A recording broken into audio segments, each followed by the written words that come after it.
মাননীয় স্পিকার, আপনাকে ধন্যবাদ। আলহামদুলিল্লাহ, আসসালাতু ওয়াসসালামু আলা রাসূলিল্লাহ। আবারও আলহামদুলিল্লাহ, অন্ততপক্ষে মাননীয় বিরোধী দল জামায়াত ইসলাম ইসলামী ব্যাংকের মালিকানা দাবি করেন নাই। আপনারা বলেছেন যে ন্যায় নীতির পথে ফেরত আসতে হবে। ওই ন্যায় নীতির পথে ফেরত আসার জন্যই বাংলাদেশ ব্যাংক ব্যবস্থা গ্রহণ করবে। মাননীয় স্পিকার,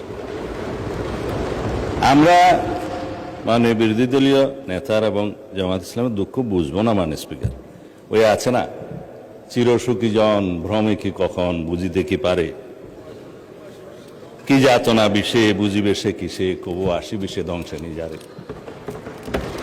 এটা 19বিংশ শতাব্দীর একটা বাঙালি কবি কৃষ্ণচন্দ্র মজুমদারের কবিতা। তার আরো কয়েকটা লাইন আছে, যতদিন ভবে না হবে না হবে, তোমার অবস্থা আমার সম, ঈষৎ হাসিবে শোনে না শুনিবে, বুঝে না বুঝিবে যাতনা মম। আমাদের এখানে কবি বেশি আছে মানুষ। তো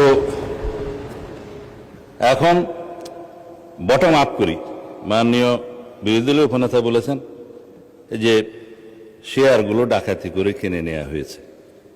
ইবনে সিনার 2% শেয়ার ছিল। মাননীয় স্পিকার, ব্লক মার্কেটে 3 গুণ দামে তারা শেয়ার বিক্রি করেছে। এটা তো রেকর্ড। পাবলিকলি লিস্টেড কোম্পানির শেয়ার ব্লক মার্কেটে 3 গুণ দামে বিক্রি করা হয়েছে। এছাড়া বর্তমান শেয়ার হোল্ডিং স্ট্যাটাস অনুসারে এখানে মাননীয় অর্থমন্ত্রী এখানে আছে 81%, 92% বোধহয় একটা গ্রুপের। তারা যেভাবে বললেন, আমি জানি না খতিয়ান, এটা স্ট্যাটিস্টিক্স বলছে। দয়া করে আপনারা না বললে খুশি হবো, আপনাদের বলার সময় আমরা বলি নাই। আর শেয়ার হোল্ডিং এর যারা মালিক, তাদের কাছে মাননীয় বিরোধী দলের নেতা নোটিশেই বলেছেন, দেশের অর্থনীতি, ব্যাংকিং খাতের স্থিতিশীলতা এবং কোটি কোটি গ্রাহকের স্বার্থ রক্ষার লক্ষ্যে ইসলামী ব্যাংক বাংলাদেশের শেয়ার সমূহ বৈধ ও প্রকৃত মালিকদের নিকট প্রত্যার্পণের জন্য প্রয়োজনীয় ব্যবস্থা গ্রহণ করা হবে, হোক। সেই বৈধ এবং প্রকৃত শেয়ার হোল্ডারদের কাছে এই মালিকানা ফেরত দেওয়ার যথাযথ ব্যবস্থা গ্রহণ করা হবে। মাননীয় স্পিকার, এখন তারা কত পার্সেন্ট শেয়ারের মালিক সেদিনও বক্তৃতায় বলেছিলেন, প্রকাশ করা হোক। মাননীয় অর্থমন্ত্রীকে অনুরোধ করেছি, বাংলাদেশ ব্যাংকের গভর্নরের কাছে অনুরোধ করে জাতির সামনে প্রকাশ করা হোক। শেয়ার হোল্ডাররা তারা কিভাবে খরিদ করেছে, দ্যাট ইজ ডিফারেন্ট ডিবেট। সেটা দুদকের তদন্ত হতে পারে, মামলা হতে পারে, but share holder is share holder. Publicly listed কোম্পানির মধ্যে সেটা আলাদা ডিবেট এবং আলাদা তদন্ত হতে পারে। এখন বলা হচ্ছে আপনারা ব্যাংকের মালিক না, জামায়াত ইসলাম ব্যাংকের মালিক না, আবার বলছে ইসলামের উপর হাত দিবেন না। কদিন আগে জামায়াত ইসলামের এক বন্ধু, আমি নাম নিলে আবার এখানে 74 দাঁড়াতে পারেন, সেজন্য 2 জন এমপি ছিলেন, আরেকজন পরাজিত এমপি ছিলেন, আরেকজন নেতা ছিলেন, বক্তৃতা দিচ্ছে ইসলামের উপর হাত দিবেন না। মাননীয় স্পিকার, ইসলামী ব্যাংক ইসলাম নয়, আমাদের জনাব মির্জা ফখরুল ইসলামও ইসলাম নয়, জামাতে ইসলামও ইসলাম নয়। সুতরাং সবকিছুতে ইসলামের উপরে হাত দিবেন না দোহাই দেওয়া কিন্তু ঠিক নয়। মাননীয় স্পিকার, আমি এবার পয়েন্ট টু পয়েন্ট আসি। এখন একবার যে ব্যাংক আজান দিয়ে তকবীরে লিল্লাহ দিয়ে দখল করা হলো, সেই ব্যাংকের দখলটা বেদখল হয়ে যাবে, এই যাতনা তো আমরা বুঝি। মাননীয় স্পিকার, সুতরাং যারা পর্দার আড়ালে থেকে গ্রাহক বলে রাস্তায় আন্দোলন করছে, ভিডিওটা দেখেন, তাদের রাজনৈতিক পরিচয়। আমাদের মধ্যে অনেকে তো গ্রাহক আছে, গ্রাহককে বলে দেওয়া হচ্ছে বলেন বলেন আপনার অ্যাকাউন্ট আছে, বলে যে আচ্ছা ঠিক আছে, কত, কয় 2-3 লাখ টাকা আছে, পিছন থেকে খোঁচা দিয়ে বলছে বলেন 7-8 লাখ টাকা আছে, বলেছে। এটা রেকর্ড ভিডিও। তারা গ্রাহক হচ্ছে সেই রকম গ্রাহক। তা এখন পর্দার আড়াল থেকে নেমে পড়েছেন, এটা ভালো। বেপর্দা হওয়া, বেনাকাব হওয়া কোনো কোনো ক্ষেত্রে খারাপ, তবে এই ক্ষেত্রে ভালো হয়েছে যে মানুষ জানতে পেরেছে।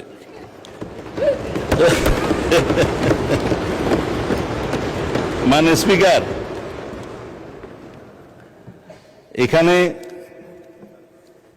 আরডিএস নামে একটা প্রকল্প আছে। সেই প্রকল্পের এটা হচ্ছে ইসলামী ব্যাংকের একটা ফ্ল্যাগশিপ প্রকল্প। এই প্রকল্পের মূল হচ্ছে পল্লী উন্নয়ন প্রকল্প নামে, যেখানে 5,000, 10,000, 20,000 টাকা পর্যন্ত লোন দেয়া যায়। নারী গ্রাহকের সংখ্যায় বেশি। ভোটের আগে 10,000 টাকা করে অনেক নারীকে দেয়া হয়েছে। লাইনে আমার এক ভোটার জিজ্ঞেস করছে, আমার এক কর্মী, মা আপনি কোথায় দিবেন? বলছে যে বাবা, বলছে কোরআনের দল না দিলে তো জান্নাতে যাওয়া যাবে না, 10,000 টাকাও দিয়েছে, বলেছে এটা মাফ হয়ে যাবে, আরো 10,000 টাকা পাবো। এইভাবে মাননীয় স্পিকার মুনাস হিসাবে দাঁড়িপাল্লায় ভোট দিলে জান্নাত পাওয়ার নিশ্চয়তাও দিয়েছে। এই আরডিএস প্রকল্পের মধ্যে কত হাজার কোটি টাকা ডিস্ট্রিবিউট হয়েছে জানেন? 22,000 কোটি টাকা ডিস্ট্রিবিউট হয়েছে। 11,000 কোটি টাকা আগে দেওয়া হয়েছিল। এই 5ই আগস্ট 2024 পরে নির্বাচনের এই বৈতরণী পার হওয়ার জন্য আরো 11,000 কোটি টাকা দেওয়া হয়েছে। এর কোনো হদিশ নাই। তবে একজন নারী ভোটারের কথা তো বললাম। ভোটের আগে আমরা প্রায় সময় দেখছি মাননীয় স্পিকার, আমরা তো লেজিটিমেট গভর্নমেন্ট, ভোট টুট পেয়ে জনগণ আমাদেরকে এখানে বসিয়েছে, কিন্তু ইলেকশনের দিন পর্যন্ত আমরা একটা ফেসবুক গভর্নমেন্ট দেখেছিলাম মাননীয় স্পিকার, প্রচারণার মাধ্যমে। তা আমরা এখনো মনে করছি বিরোধী দলের ভূমিকা পালন করুক।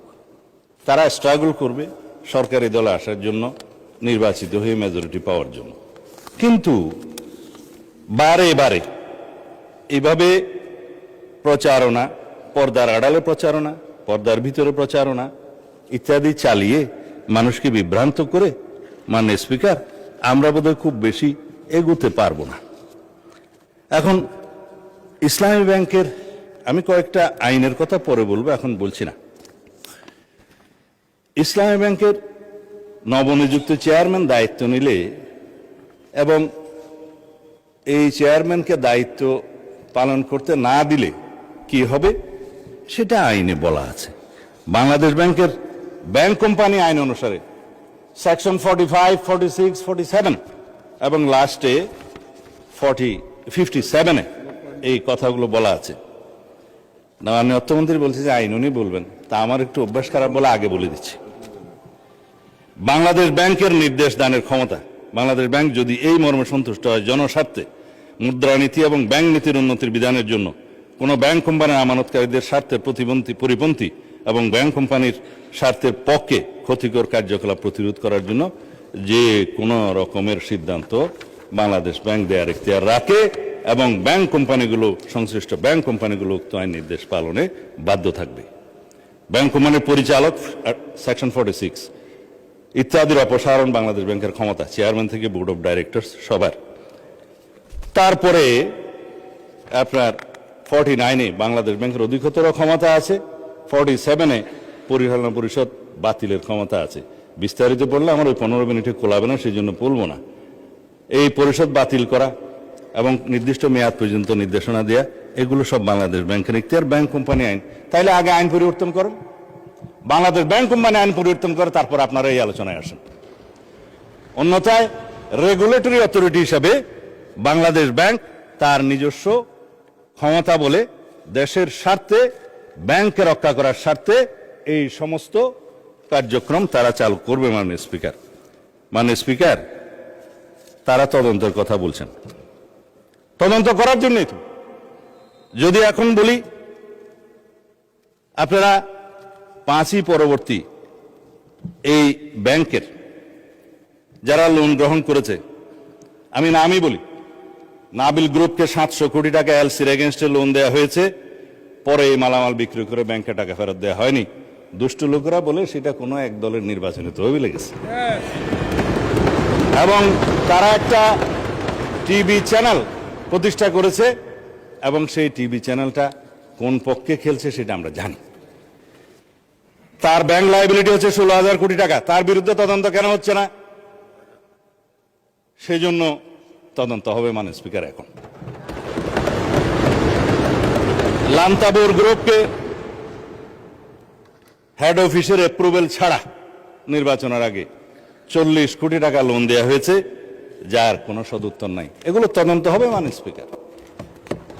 সোশ্যাল কর্পোরেট রেসপন্সিবিলিটি নাম দিয়ে যারা ঢাকা থেকে কক্সবাজার পর্যন্ত বিমানের টিকিট পর্যন্ত ব্যাংকের থেকে করিয়েছে, সেগুলোরও তদন্ত হবে মাননীয় স্পিকার। রেকর্ড আছে, এগুলো পত্রিকায় প্রকাশিত হয়েছে। এই আরডিএস প্রকল্প থেকে, এলসির এগেনস্টে লোন দেয়া থেকে, এই যে গ্রুপের কথা বললাম, নামও তো মনে নাই, লান্টাপুর না কি যেন, লান্তাবুর, এগুলো তদন্ত হবে। এই তকবির দিয়ে ব্যাংক দখল করার পর যাদেরকে চক্রচ্যুত করা হয়েছে তাদের সংখ্যা হচ্ছে ৯,০০০। অন্যায্যভাবে কোনো আইন কানুন না দেখিয়ে তাদেরকে নিয়ম বহির্ভূতভাবে চাকরিচ্যুত করা হয়েছে। তারা প্রায় সময় ডেমনস্ট্রেশন করে রাস্তায়, আপনারা দেখতে পারেন পত্রিকায়।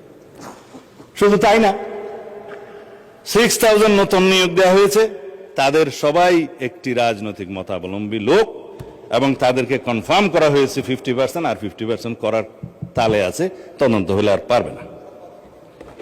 ১৩,০০০ প্রমোশন দেওয়া হয়েছে, যারা যেই ক্যাটাগরি থেকে প্রমোশন পেয়ে যে ক্যাটাগরিতে যাওয়ার কথা না, 2টা 3টা করে প্রমোশন দেওয়া হয়েছে। এই নিয়মগুলো তো হয়েছে মাননীয় স্পিকার, ইসলামের নামেই তো হয়েছে বলে মনে হয়। তো সুতরাং এগুলো তদন্ত হলে হয়তোবা আমাদের কারো নাম ওখানে চলে আসতে পারে। এই তদন্ত হোক, টাকা কোথায় সরানো হয়েছে সেটা তদন্ত হোক। যেহেতু দাবি করা হয়েছে যে এস আলম গ্রুপের লক্ষ কোটি টাকা পাচার করার যে অভিযোগ তোলা হয়েছে, আমরা দাবি করছি মাননীয় স্পিকার, সমস্ত অর্থ পাচারের তদন্ত করা হোক, বাংলাদেশ ব্যাংকের নেতৃত্বে করা হোক। যারা বাংলাদেশের টাকা, মানুষের টাকা পাচার করেছে বিদেশে, সকলের বিরুদ্ধে তদন্ত করা হোক। শুধু অভিযোগ দিয়ে ক্ষান্ত হইলে হবে না, কিন্তু এগুলোও তদন্ত করা হবে মাননীয় স্পিকার।